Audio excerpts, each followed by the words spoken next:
tó fẹ́ sílé yẹn máa wo ó máa rò pé lọ jalè ẹlẹ́kejì ní it should be about 10 to 15 million, but you couldn't afford it. So what stupid money do you think you have? Ìwọ ló máa kọ́kọ́ lówó láyé mi. Àbò fẹ́ kí gbogbo owó orí burúkú tó lò ní kó pòórá mọ́ ẹ lójú, kó má rí nǹkan kan lọ, kó má rí pépà ńlẹ̀, kó má pè lówó. Ó ní ṣí ọ̀pọ̀lọpọ̀ oríire.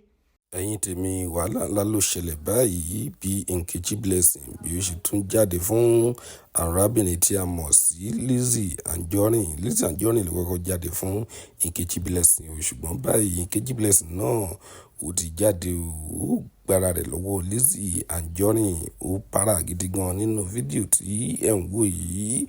Ó gbé Lizzy Anjorin ṣépè, ó gbé ọkọ rẹ̀ ṣépè, ó gbé gbogbo àwọn nǹkan tí Lizzy Anjorin ní, ó gbé ṣépè. Oníṣẹ́ owó tí ó ní ló ń jọ lójú, ṣé kó gbogbo owó náà pòórá ní. Ẹ̀yin yẹn wá ọ̀pọ̀rọ̀ òkágbọ̀n ẹ jẹ́ ká gbọ́ látẹnu Nkechi Blessing. Lizzy Anjorin ó kò ní bẹ́ńṣọ́ fún ẹ, ó ṣí ere ní. Ẹ máa gbà mí lọ́wọ́ lórí burúkú tó lọ fowó fọ́kọ.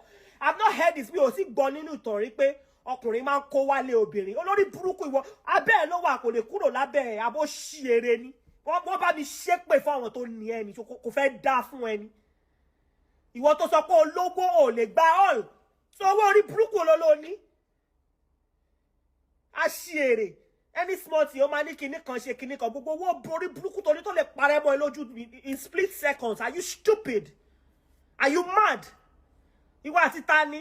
Ṣé torí pé mo ti dákẹ́, mo ti wẹ̀ láti jọjọ, ṣé kò fẹ́ dá fún ẹni? Ìwọ tó ṣe wedding pẹ̀lú owó lápò, torí ẹ̀ ló ṣe lè gba all, ló sọ pé ó ṣe wedding gidi. Ó ṣe lórí burúkú ni ẹni.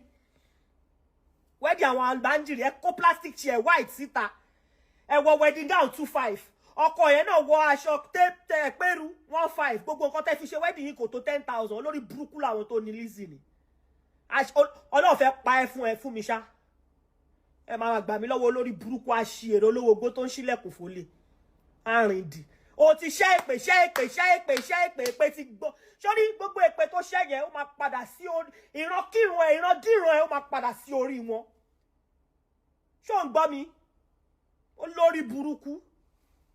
Bí o ní kankan bẹ́ẹ̀ sọ, mo kò fẹ́ wá sọ fún ẹ pé gbogbo èpè tí o ṣẹ́ sí èmi, ó máa padà sí ẹ.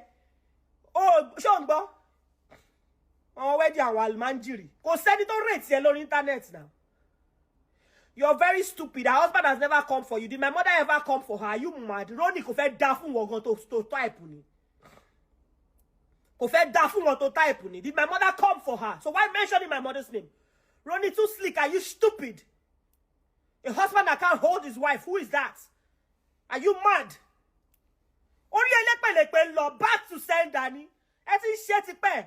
Gbogbo ìtẹ́ ìṣe ní kọ̀kọ̀. Ọlọ́run ti expose gbogbo yín. Bẹ́ẹ̀ ṣe ń fi ògùn jagun, mo ń fi àdúrà jagun back to sender. Lizzy Anjorin. You are stupid. Ó ṣí ere ni àwọn ló bẹ̀ ṣò. Ṣé o pé mi jọ pín mọ̀nà tí ò dá ẹlò ẹjọ́ ń ṣe court. Èmi ò ráyè ẹjọ́ o, mi ò ní lọ́yà. Mi ò ráyè ẹjọ́, mi ò ní lọ́yà. Tó bá bí ìyá lájà ere, ọmọ ẹ máa fi wọ́n pé ọmọ ege ni mi, tout gidi ni mi, torí pé mo ti sá láti posh. Kọ́ bá èmi àti ẹ kọ́ bá mú date. Màá lù ẹ́ bí ọmọ eke. Wo. Ṣé wèrè tó gbé sílé? Abolórí burúkú ni ẹ ní Lizzy Anjorin. You have issues with me. Face me, leave my mother out of it. Orí burúkú ẹ ti pọ̀ jù. Orí òṣì ẹ ti pọ̀ jù lórí internet. Ó ti pọ̀ jù. Wo.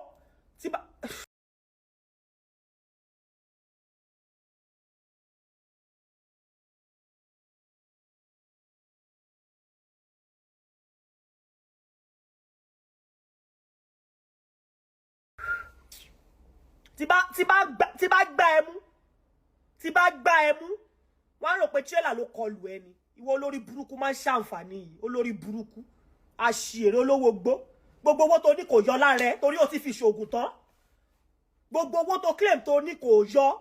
Tó bá lọ ó máa sùn lé ológun kejì kó lè bàjẹ́.